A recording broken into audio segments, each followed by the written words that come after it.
And part of the deal was that the Europeans are going to buy lots and lots of weapons from us so they can give them to the Ukrainians. Now, there are only three problems with that, Rachel. We don't have the weapons, the Europeans don't have the money, and the Ukrainians don't have the manpower. Other than that, it's a great idea. I mean, there's nothing wrong with it. But other than those three factors, so yeah, obviously they're facing a disastrous circumstance when it comes to what's happening in the field.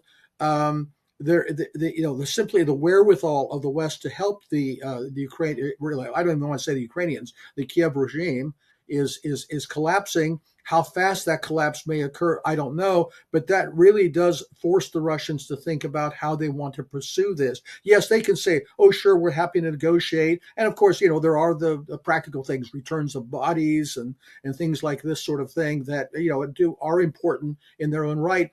But also, I think what's lurking behind that too, I think the Russians hoped that even if there's no solution to the war, at least they can restore the kind of normal uh, diplomatic ties and even small economic ties, like direct flights between the United States and Russia and so forth that have been curtailed.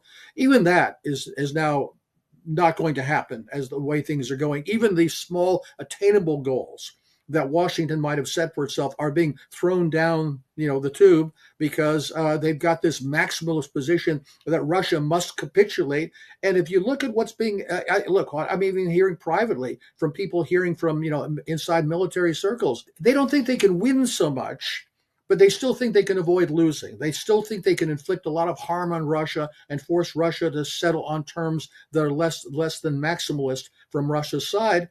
I've always been concerned that they may be tempted to do that. That concern is sort of ebbing away, but they still need to figure out what that end game looks like.